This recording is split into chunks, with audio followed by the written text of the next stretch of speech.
Hello, Brian. Hello, Jeremy. How are you? I'm good. Where are you? Dublin, Ireland.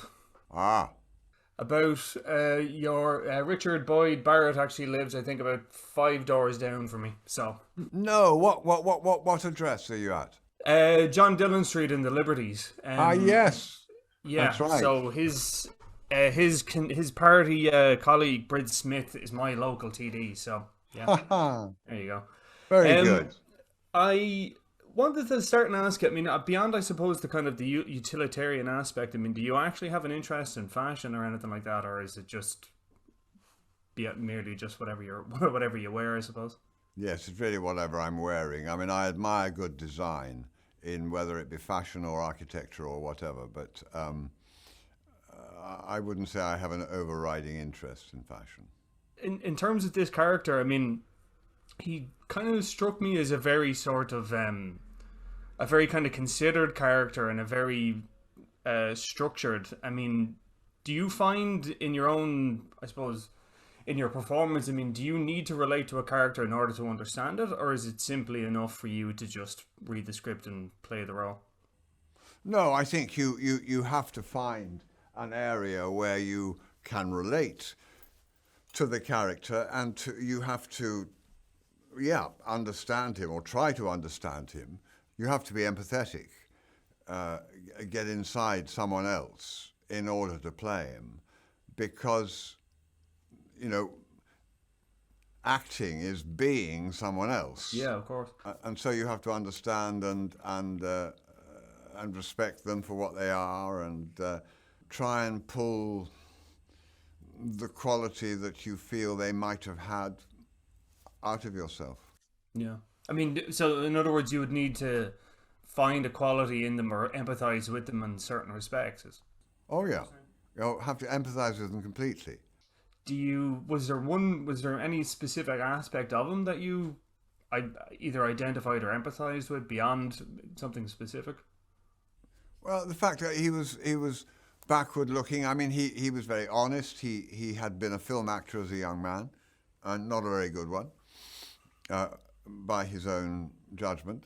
And I watched some of his work on video, and he was right. He wasn't the most exciting actor, but he married a very good German actress. And I think he then gave up and continued and concentrated his work on owning 50% of his father's firm, Gucci, um, and probably enjoyed the glamour of the film world in Italy through his wife. And when she died, I think a lot of the light went out of his life.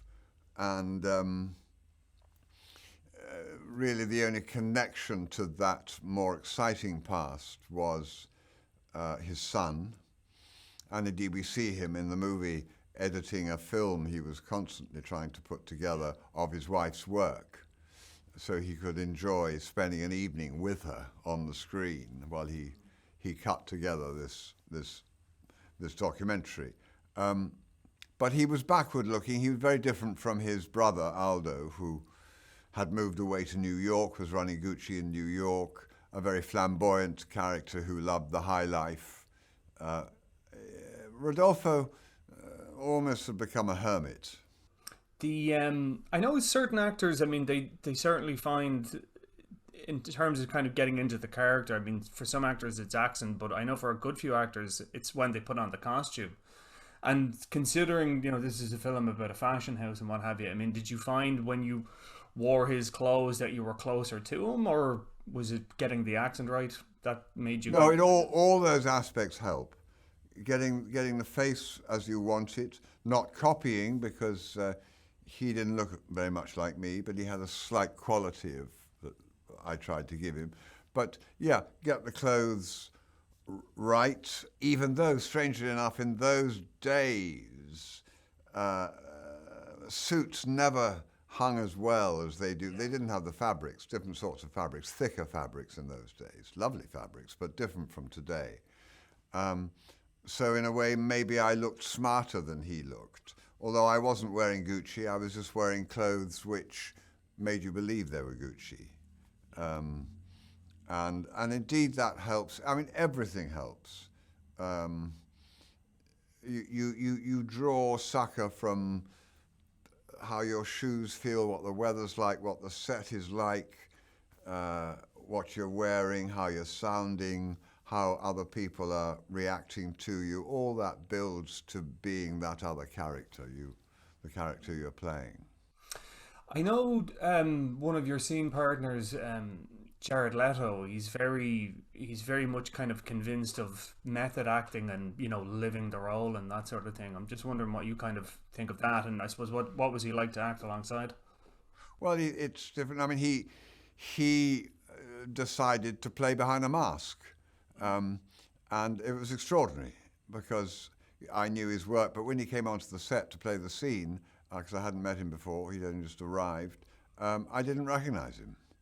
And but he, once again, I think like all of us, he was playing fairly larger than life, which, you know, because Gucci is Italian and it's big and it's bling and it's, you know, you just have to look at the shows. And there's an element of that put together with the fact that Ridley Scott is a painter and therefore, you know, makes each shot look very, in a way, larger than life. Which is, I think, you know, all those things put together create an epic story about this family imploding that is sort of, as you say, Shakespearean. Yeah, it's interesting, yeah, because there is certainly a fall of the House of Atreus kind of thing about it that, you know, by the end, no one was involved with it. Yeah.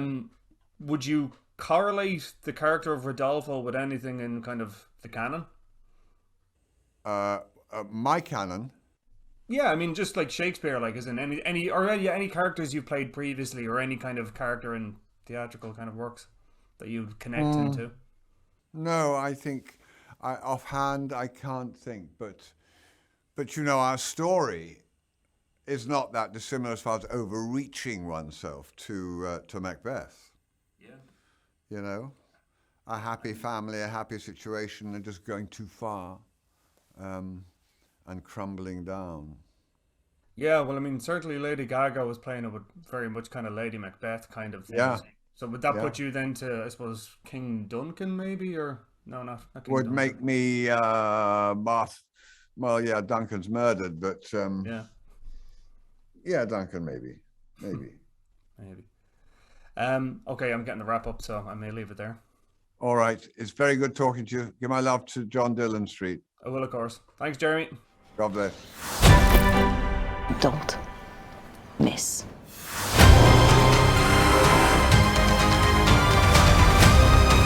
I don't consider myself a particularly ethical person, but I am fair. I subscribe to unconventional punishment.